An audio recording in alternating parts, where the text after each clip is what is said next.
Sir एक NDA में मैंने पोएम पढ़ा था सर, इनफैक्ट पढ़ा नहीं था, इफ़ बोर्ड पे सर रुडयार्ड किपलिंग का एक हमारे इफ़ बोर्ड होता था स्टडी टेबल के सामने, उसको लगाते थे सर। एक पैराग्राफ ऐसा जो मैं जब भी पढ़ता हूँ मुझे आपकी याद आती है।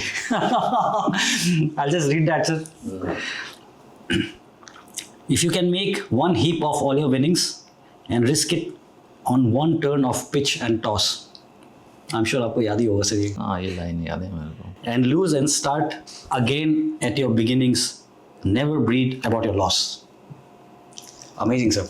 यार ये रुडयार्ड किपलिंग तो हम मतलब तब वो अपने बोर्ड पे लिखी रहती थी, एनडीए पर रखी रहती थी, और ये इफ़ की ये जो पोएम है ये रहती थी। तो एक्चुअली चक्कर क्या है कि हम लोग पढ़ते बहुत हैं, है ना, पर उस पढ़ने का जब तक मतलब नहीं जब तक हम उन चीज़ों को आत्मसात ना कर सकें। मतलब अगर if something has hit you, वो थोड़े टाइम के लिए आपको हिट करती है, फिर आप रोज़मर्रा की ज़िंदगी में निकल जाते हो और आपको याद नहीं रहता कि यार आपने क्या पढ़ा था और क्या करना है। तो मैंने बहुत सारी, जो मेरा इकलौता इंटेलिजेंस है, थोड़े बहुत हैं, पर उसमें पढ़ना सबसे बड़ा इंटेलिजेंस है मेरा। तो मैं पूरे टाइम पढ़ता हूँ। मेरी पर्सनल लाइब्रेरी करीब 4-5 लाख की है। That is my biggest investment. पर जो मैंने पढ़ा है उसका शायद, जो मैंने 10,000 पन्ने पढ़े होंगे, शायद एक पन्ने की वर्थ मैं अपनी ज़िंदगी में ला पाया हूँ अभी तक, है ना। क्योंकि अपने आप को बदलना बहुत बड़ी बात है, बहुत मुश्किल बात है कि अपनी टेंडेंसीज़ को चेंज करना, है ना। तो इनफैक्ट एनडीए की पोएम की, सॉरी एनडीए प्रेयर की कुछ जो 4-5 लाइनें हैं वो इतनी गज़ब की, मेरे को तो अभी भी शायद पूरी याद होगी। तो उसमें एक वो है, endow us with the courage which is born of the love of what is noble and which knows no compromise और retreat when truth and right are in peril. तो ये अपने आप में कितना स्ट्रॉन्ग स्टेटमेंट है। है, और हम रोज़ एनडीए में बोलते थे, पर हमने कभी रियलाइज़ भी नहीं किया इसकी पावर, ना बाद में। अभी भी मतलब देख लो, अगर फौजी अफसर और इन जनरल बाकी के लोग केवल इस लाइन को फॉलो करें तो it would be world would be a much better place. और एक और लाइन है, choose the harder right instead of the easier wrong, है ना। मतलब केवल एक लाइन, चूज़ द, मतलब ज़िंदगी में कभी भी मेरे पास कोई डिलेमा रहा है, कुछ भी रहा है, तो just choose the harder right, wrong is always easy, है ना। और ये केवल एक, जैसे नाइकी का जस्ट डू इट वाली टैग है, मतलब उसका भी बहुत सारे कॉनोटेशन है अगर आप फिलोसॉफिकली उसको वो करना चाहो तो। But just this one line, choose the harder right instead of the easier wrong, you know, life would be tough but it would be a great life, है ना। पर तेरा यार ये पॉडकास्ट ना ब्लॉकबस्टर नहीं होने वाला, क्योंकि इसमें अपन नॉर्मल वाली तो बातें करने नहीं वाले। अब सारा फिलोसॉफी में जिसको इंटरेस्ट है वो सुन ले। बाकी अगर ये सुनना है कि मैंने पिस्टल उठा के उतनों को मार दिया और एके उठा के उतनों को मार दिया, तो बहुतों ने सुना है, वो बहुत अच्छी बात भी है। तो तुम्हारे पॉडकास्ट से 2 चीज़ें एस्टेब्लिश होती हैं क्या, एक तो बंदे का पर्सनल वैलर जो है वो आते हैं आप सब बताते हैं, दूसरा इंडियन आर्मी की ग्लोरी जो है जिसके कारण हम सब हैं। तो ये दोनों चीज़ें एस्टेब्लिश्ड हैं कि इंडियन आर्मी एक बहुत ग्रेट ऑर्गेनाइजेशन है।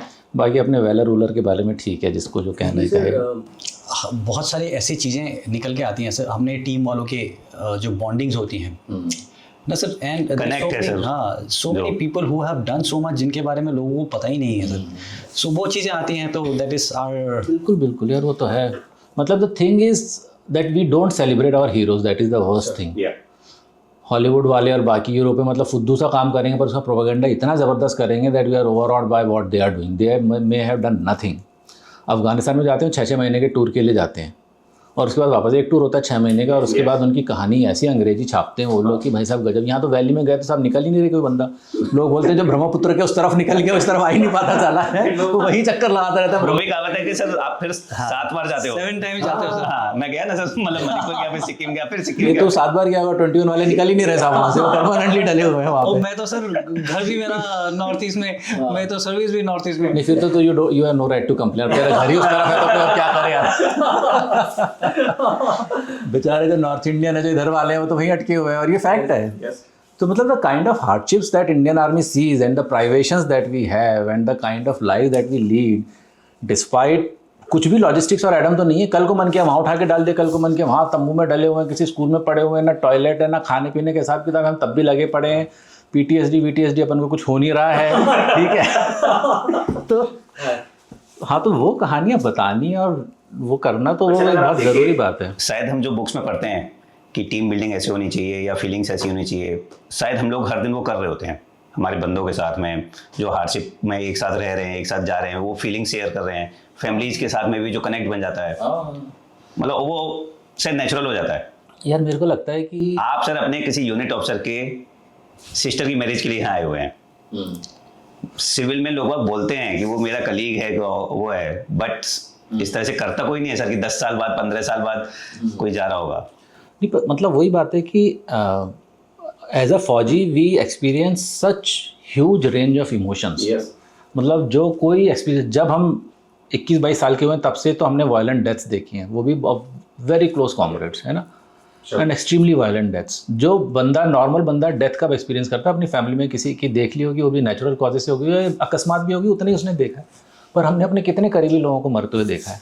वी हैव एक्सपीरियंस्ड पैशन, है ना, जो बंदा कभी एक्सपीरियंस नहीं कर सकता। वी एक्सपीरियंस लव, एक अगला ही टेंजेंट पे, है ना। तो मतलब कितने सारे कामराडरी, सेंस ऑफ रिस्पॉन्सिबिलिटी सर, मतलब हर कुछ हम कितनी ज़्यादा, मैं इमोशन, मतलब रिस्पॉन्सिबिलिटी तो चलो हर किसी में है, वो हम में भी है, वो बैंक में भी है, वो एक डॉक्टर की भी उतनी बड़ी रिस्पॉन्सिबिलिटी है।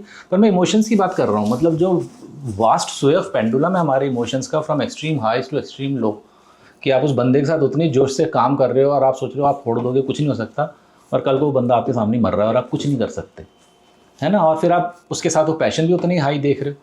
तो मतलब it is such a rare privilege to have. अब जैसे हम लोग पहली बार मिल रहे हैं, बट किसी भी यूनिट के बंदे होंगे, हम कहीं भी मिल रहे होंगे, पर ऐसा कभी नहीं लगता कि हम पहली बार मिल रहे हैं।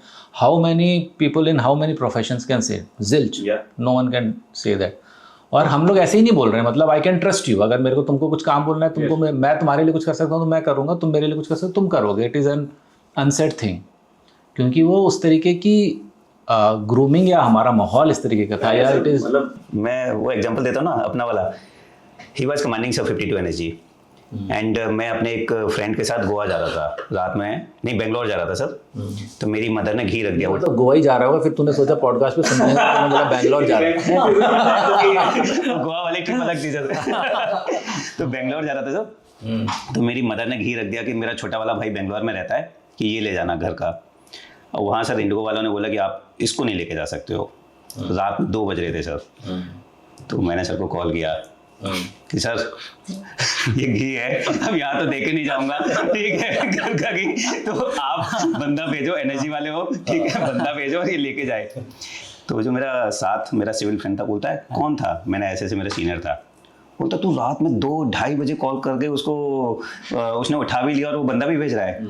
तो मैंने फौज तो ऐसी होती है, मैंने मुझे पता है ना, अगर मैं जानता हूँ नंबर है तो मैं कभी भी कॉल कर सकता हूँ, मुझे पता है कि वो हेल्प होगी। नहीं तो इसीलिए बहुत ज़रूरी है कि हम लोग इन बातों को समझें। और मतलब अभी क्या सोसाइटी में इन जनरल डिग्रेडेशन बहुत हो रहा है, मतलब फौज में भी हो रहा है, आई डोंट वांट टू से it but it is a fact. जो जिस तरीके का माहौल हमने देखा था, या शायद हर कोई बोलता होगा, but I have experienced it no longer exist, and that is why there is an importance कि जिन लोगों ने वो ज़िंदगी जी है ना, जिन लोगों ने वो कामराडरी देखी है, जिन्होंने वैसी सेक्रीफाइसेस करी हैं, when they share their experiences, तो यंगर जनरेशन को पता चले कि यार ये ज़िंदगी होती है और ये चीज़ें होती हैं, है ना। तो वो मेरे को लगता है कि, और वो हमारा सबसे बड़ा बैंडिंग फैक्टर है। If it that is not there, मतलब एक वो है, क्या कहते हैं, हम ड्यूटी पे बहुत जोर देते हैं, है ना, कि ड्यूटी है, पर ड्यूटी से बढ़ के when you do something for love, that is way more important. Duty तो आपको करनी पड़ेगी, आपको बोला है कि वहाँ खड़े होगे, संतरी ड्यूटी दोगे, आप एम्बुश में जाओगे, आप करोगे, इच्छा नहीं है तो भी आप जाओगे। And sometimes or many a times because of duty you don't perform to the optimum. That is what is the difference between a fantastic unit and a mediocre unit. और यह परफॉर्मेंस में एक ही जगह यूनिट परफॉर्म नहीं करेगी, उसको किसी दूसरी यूनिट ने रिप्लेस किया जिसमें बहुत जोश जुनून था, सेम एरिया में it will perform phenomenally because they do it out of love, they do it out of passion, not as a duty. आप एम्बुश में जाके पता ही 1 किलोमीटर दूर भी एम्बुश लगा सकते हो ना, वो ड्यूटी है, रात को एम्बुश जाना था, लगा दिया एम्बुश, कुछ नहीं मिला, आ गए वापस। तो मुझे ये हमेशा से ड्यूटी का कॉन्सेप्ट, और इस पर काफ़ी लिखा भी गया है कि sense of duty is not the Paramount thing, it is sense of passion, it is sense of love what you do. You जहाँ तुमने आंसरेबल बना दिया, मतलब फौज में है ना आंसरेबल, क्वांटिफाई किया, तो वो आपको आंसर दे देगा, ठीक है। तो वो वाली कहानी है। तो इसीलिए जो हमारी यूनिट का खासकर, और हम जो भी अच्छी यूनिटी में, it is never the discipline. अगर आपको लोगों को डिसिप्लिन करना पड़ रहा है, then you have already started on a wrong foot. या ठीक है, हम लोग we select our manpower, तो it is always self discipline, है ना। It is always self discipline that differentiate us from the rest. कि मैंने अपने बंदे को काम दिया तो मेरे को पूछना नहीं पड़ रहा है उससे कि भाई तूने उसको बोला था यहाँ जाके तुम एम्बुश लगाओगे, या ये खबर मुझे पता है झूठ नहीं बोलेगा। अगर उसको खबर नहीं मिली तो आके बोलेगा साहब मैं नहीं कर पाया, या उसको जो काम बोला वो करके आएगा। तो बोलते हैं ना trust but always check back. फिर ट्रस्ट ही काय का, trust and always check back, तो फिर तो तुम्हारा ट्रस्ट है ही नहीं, फिर तुम चेक बैकिंग में ही लग जाओगे। तो इसीलिए हमेशा whenever we do anything और whatever, that is what my this thing has been that, कि मेरे को उसमें इन्वॉल्व होना बहुत ज़्यादा ज़रूरी है। अगर मेरे को उसमें मज़ा नहीं आ रहा या मेरी इच्छा नहीं है करने की, या मैं कर रहा हूँ केवल पैसे कमाने के लिए, तो वो मैं नहीं करता हूँ, because I find it as an absolute waste of life. तो वो ड्यूटी और ये समझनी मतलब लोगों को ज़रूरी है कि है ना, कि अगर प्यार नहीं है, पैशन नहीं है किसी भी चीज़ के लिए, तो you will not perform to your optimum. And as a leader और एज एन ऑफिसर, मतलब वो हमारी, मेरे को लगता है कि सबसे बड़ी जवाबदारी है कि बंदों में भी उतने ही, क्योंकि मैंने देखे हैं, मैं तो हर पॉडकास्ट में बोलता हूँ कि मेरे से बहुत अच्छे मेरे जूनियर अफसर रहे थे, मेरे से बहुत अच्छे मेरे बंदे थे, बहुत अच्छे थे। And we become a great team when we are able to exploit, not exploit but utilise. Exploit is a wrong word. जय हिंद। आई होप आपने इस क्लिप को एंजॉय किया है।